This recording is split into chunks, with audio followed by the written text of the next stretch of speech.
All right, so my pale horse is looking a little dark, which that's okay because we've been working on the darks mostly at this point in halftones.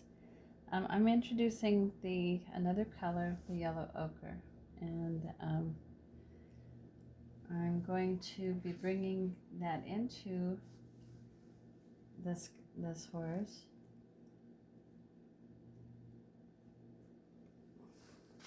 I do have to keep this wiped out or it gets muddy real quick.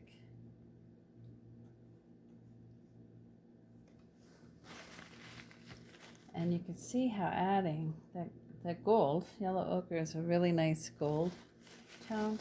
All of a sudden we're working into the lights, which is wonderful.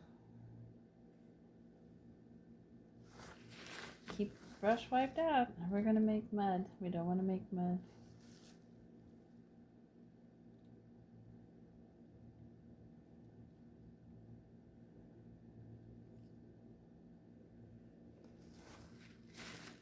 So just a little bit of light coming in is just so nice. I'm going to bring the lightest lights, backlight onto these ears.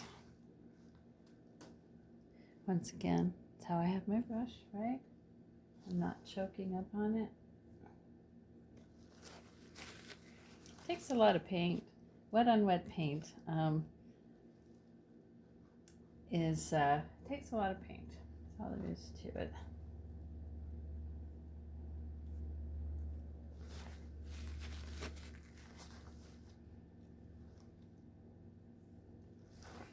I'm gonna have to get a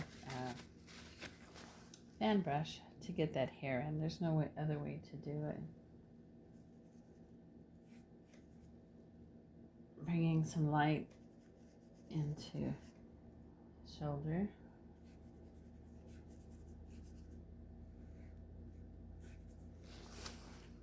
This is still blocking in. There's not a lot of detail. This is just blocking in of color and hopefully into the right values.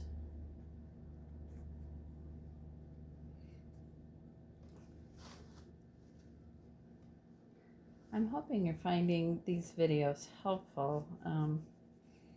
If they are, I'd love to hear from you. If there's something you'd like to see me paint,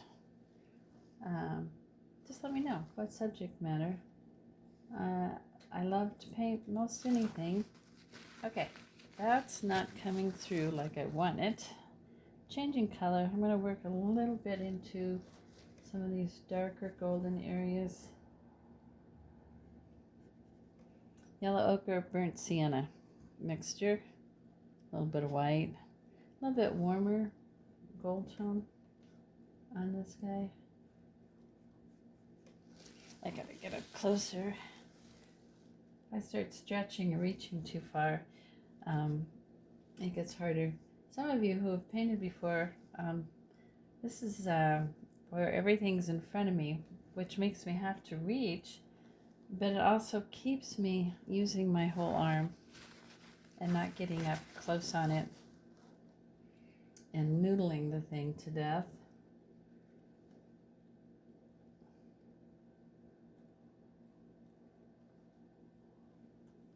Just looking for a change of color, temperature. So here our Palomino colors start to come in, which gets exciting, I think. Burnt siennas, yellow ochres.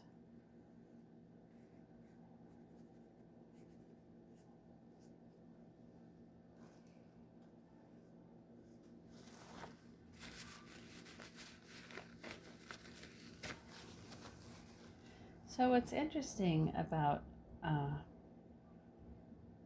the way paints work is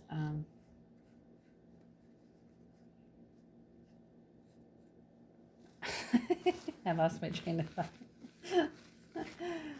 I'm not thinking of painting at the same time right now. I'm going to paint. I'm adding a little bit of my gray violet tones to this yellow ochre. It sets it back. It's not so intense. It still gives me a nice warm warm color.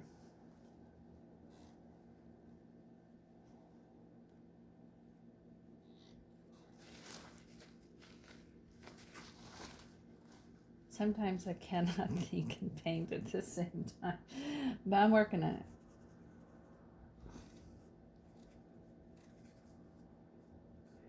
I don't necessarily feel like I have to paint the whole canvas either with him.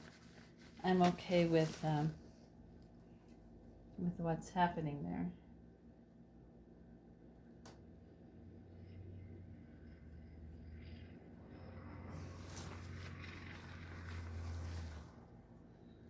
Little burnt sienna, some white.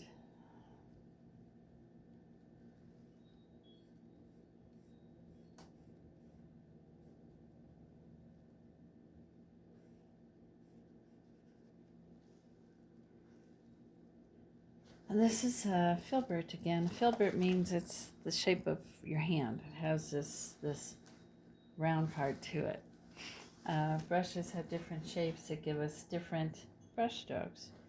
And artists kind of get comfortable with a certain brush.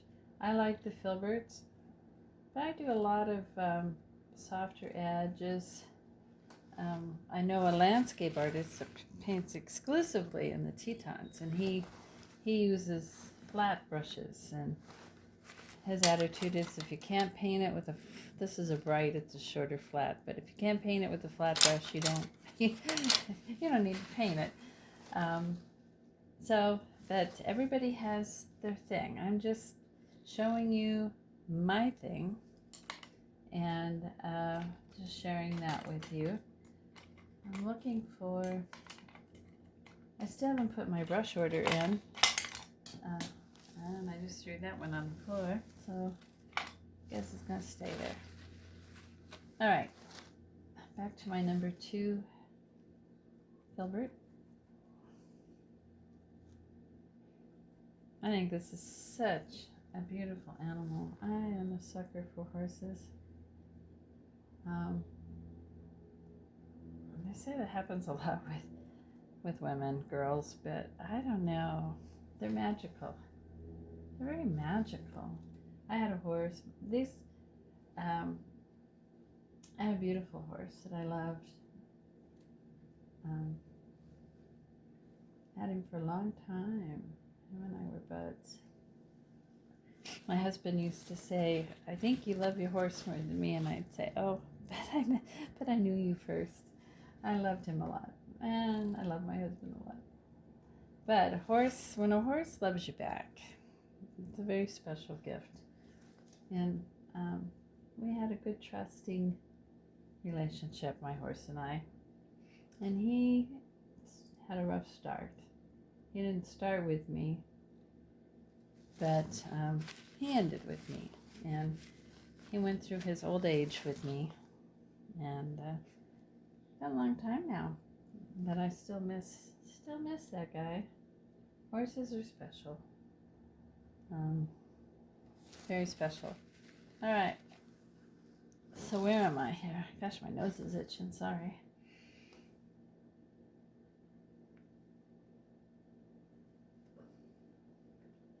I don't want to make him bug-eyed. Don't want to make him anything but pretty-eyed. All right. So where are we on this now?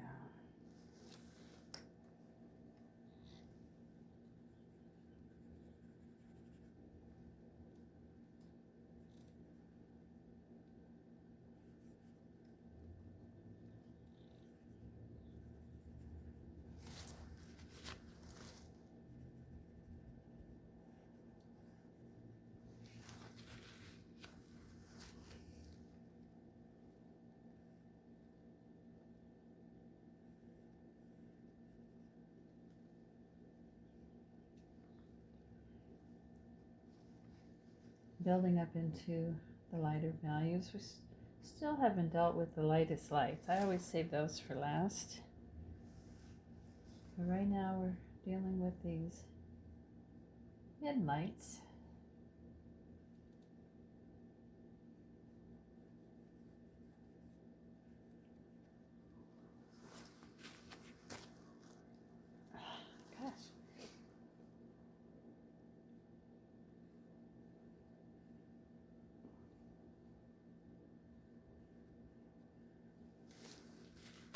See how it's building? The whole painting is building at this point.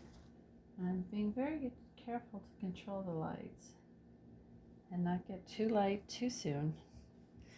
Saving the lightest lights for last. It's very exciting.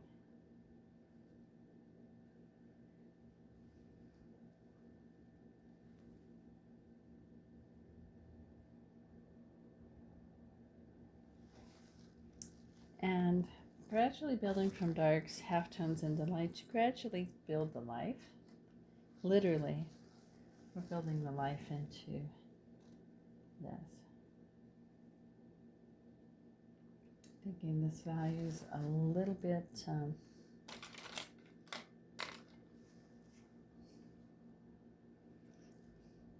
light right there. One of my darks kind of disappeared, which is up through here, down under here, and also my dark that comes here and there.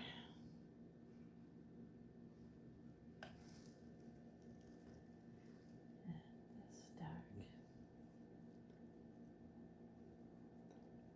It really is hard to paint and to remember to mention things and talk as I go. Especially the deeper I get into this painting, the harder it is. My inclination is just to paint.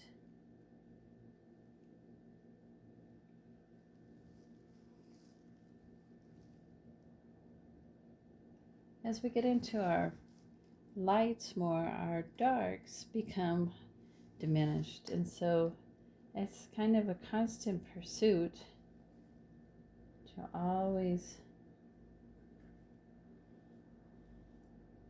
remembering to go back and evaluate our darks.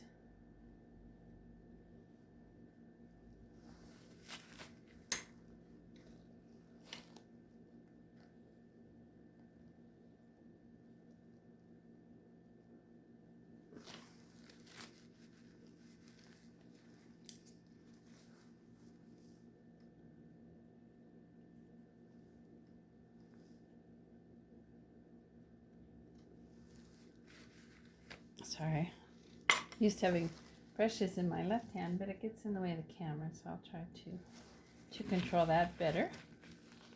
Okay.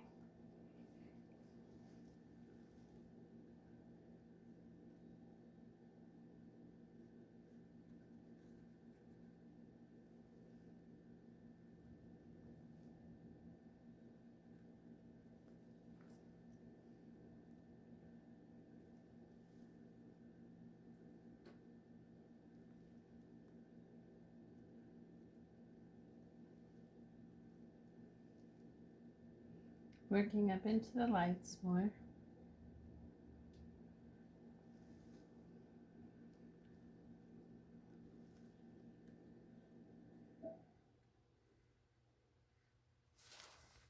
Isn't it fun? It's fun to see. I love it when it starts to come alive.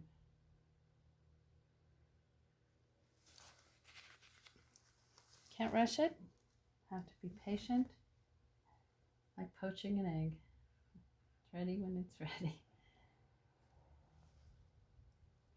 If you have questions, you can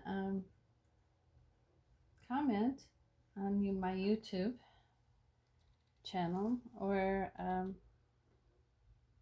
with this video, you can give me your comments or your questions. All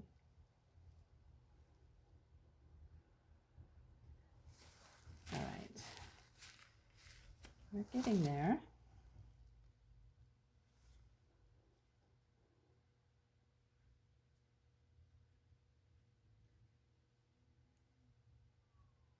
You can see I don't really get in real tight and detailed. For me, it's a matter of dabbing on colors.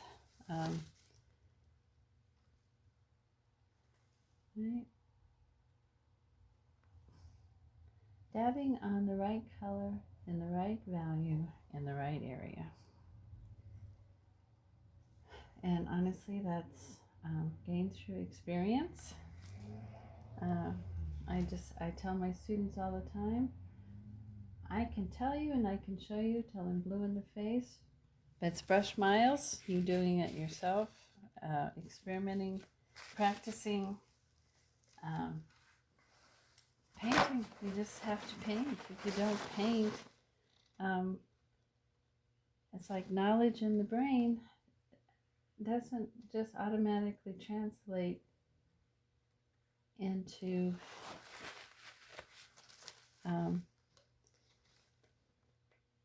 sitting down and having it work the first time. If you did that, you'd be a genius, honestly. And more power to you. Most people, it's not that. It's trial and error and experimentation and being willing, just being willing to try. Just give it a whirl. There's some light he has down here.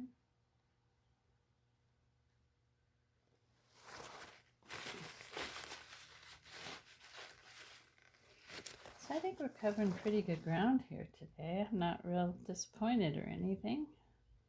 I think we're doing okie dokie.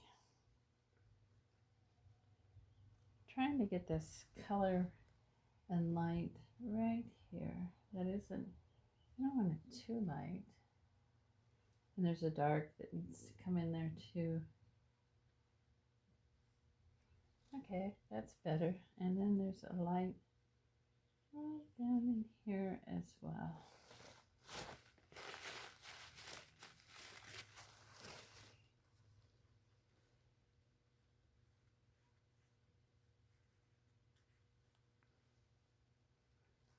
Some of this strange color up in here.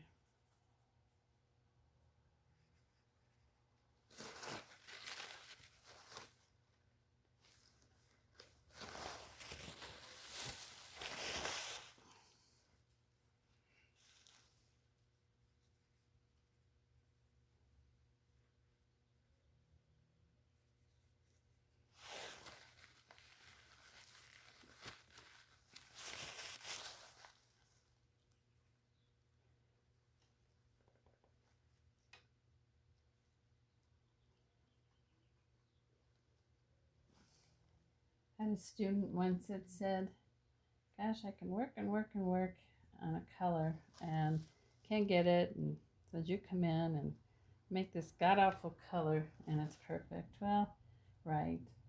Sometimes the god-awful colors are perfect for our halftones. They help the more clear colors, the brighter colors, to have something to glow against. To me, they're like clouds, and then there's a rainbow and the sun, and all of a sudden it's all backlit against this beautiful sky.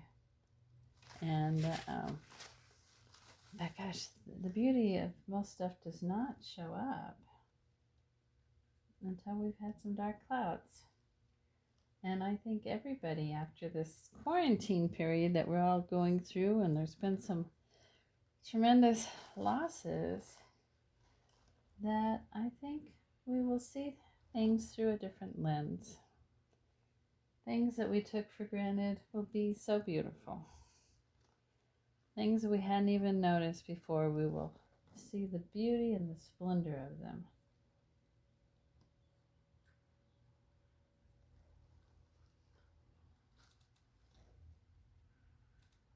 There's a lot of beauty in the world. Even if you're not seeing it, make it a point. Go out and look for it. Look for it. It's there. There, and it's waiting. I painted a lily one time outside in my garden. Went outside, got it all set up, spent a morning painting. Beautiful kind of burnt burgundy colored lily. I didn't quite get finished. The sun came overhead and everything changed. The lighting changed. I only have about 2 hours outside, 2.5 hours before the light changes. So you have to be pretty aggressive when you're painting on location. So I packed up. I went back the next day at the same time, and my lily was gone. It's totally gone. And it hit me. It was a daylily. And I actually felt very honored to have spent the day, or the day before, painting that daylily, that beautiful burgundy, bright yellow center, a little bit orange. I was thinking I was the only one that ever saw that lily. And I thought, well, what a blessing. What a treat that was, right? That I happened to go out there and really, really notice that lily. And then it was gone. So we take things for granted. Totally take them for granted. We all do. We get complacent. We get used to it. We get expecting, It's just the way of things. And I mean, not everybody in the world has that either. So I had it, and I will never forget it. I won't forget the lily. I can't say my painting turned out very well because it never got finished, but I have to say that the memory has stuck with me for almost 20 years. So it was a significant event to me. And what a gift it was. Same with the horse I had. He was a gift. So let's see now. He is coming along pretty good. I think I want to go more of our blues. Widen this out here. He needs to be wider. Right through here. Wet on wet paint. Always wipe out the brush. The minute I pick up another color off of here, I need to wipe it off.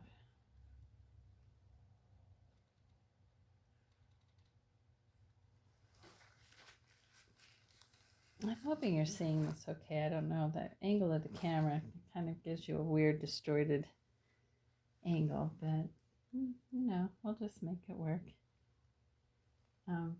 I know I've had all kinds of tips and what I can do with videoing and other cameras and this and that and the other, but I'm kind of on a fixed income. I'm on a limited budget.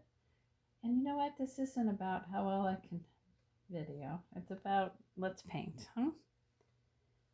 So information is getting out there. And so if you're interested, you'll watch, and I hope you like it and let me know so that I will know to continue.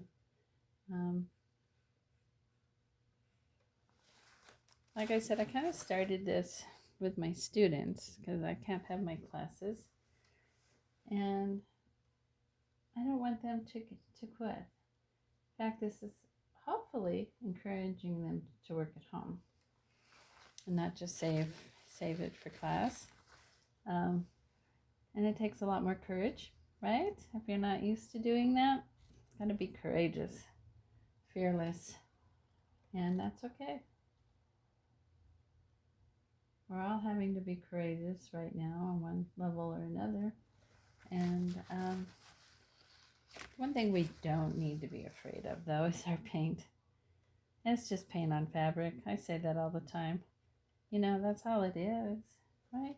Canvas is just fabric. Got a gesso on it to make it where paints don't bleed through. But that's really all it is.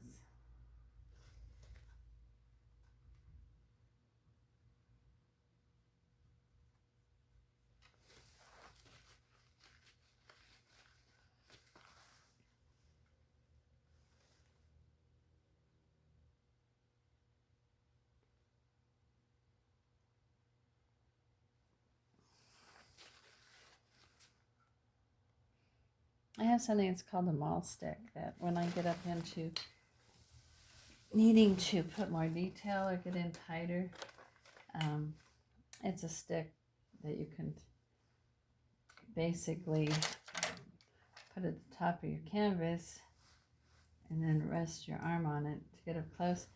I don't have my maul stick. It got put into storage accidentally, but you can use another brush. You can use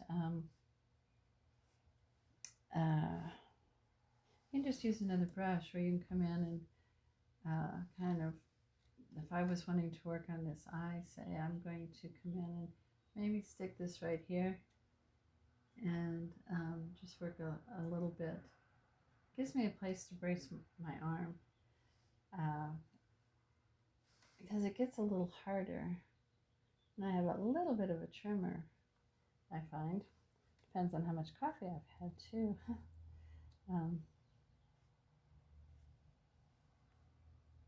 So yes, that ended up being a little bit of blue. This darker color that went in here.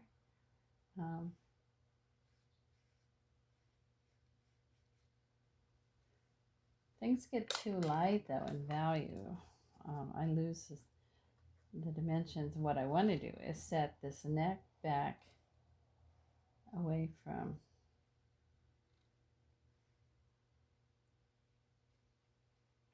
the head. And there really is going to get to be a point here where I just cannot move too much forward till this maybe just dries up a little bit. I'm pretty used to working wet on wet paint, but it does get harder when we have so much wet paint in certain areas. So you're probably wondering how the heck this is all going to flow together. Well, I'm going to take this moment and take my sable fan brushes, just what they're called. They're made out of sable. And I'm going to do a little bit of blending. They're for blending. They're not really for applying all this paint onto this thirsty canvas. So it's a very light touch I'm going to use. I don't want to overwork it, but I do want to work it a little bit here.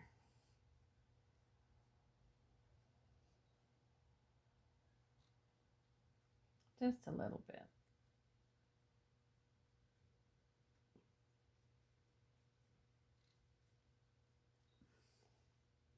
Okay. Same with some of these areas here. Just gonna do some blending. For one thing, it helps cut down on the glare. On some of these paints, I'm getting a glare, and so by changing the direction of the brush stroke, it takes the glare out of it.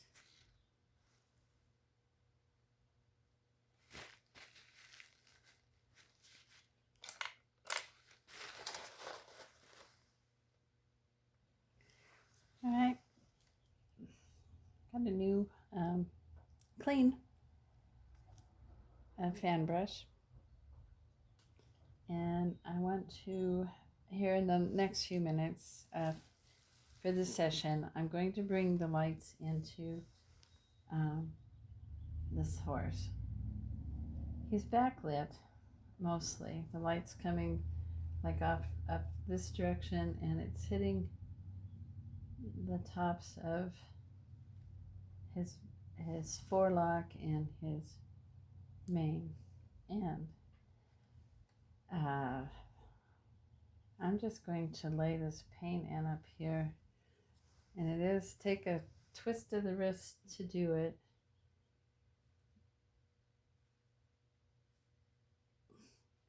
And not overwork it. Really getting into that wet white paint. Okay. So I really want to highlight and bring up the lights on his mane. and that's just laying it in where I want it to go. Okay, I'm thinking about putting more motion and wind into that. Once again, I've got to wipe it off because I picked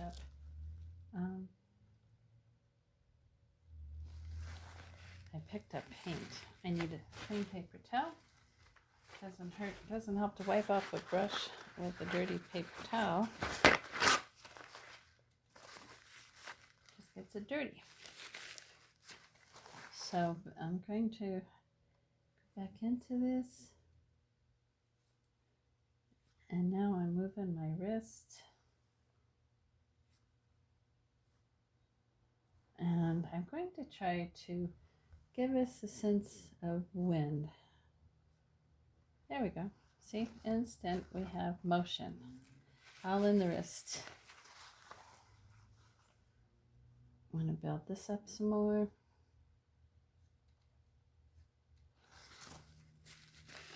So this horse, called Pale Horse, started out looking rather dark. And now we're bringing in his lights. This is my favorite part. It's everybody's favorite part. It's the part we're attracted to the most when it comes to an image we're drawn to. It's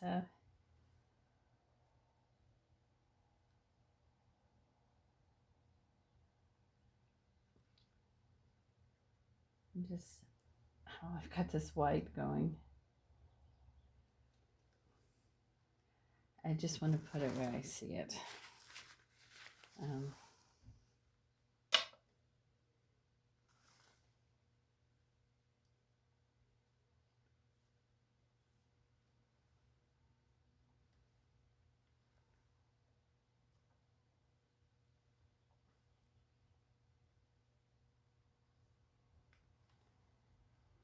If you build up your darks, your halftones, and you wait till the last for your lights, they have such a greater chance of surviving and showing up. These lights would not be showing up if we had not gone through the trouble of the darks and the halftones. There's nothing for them to shine against. And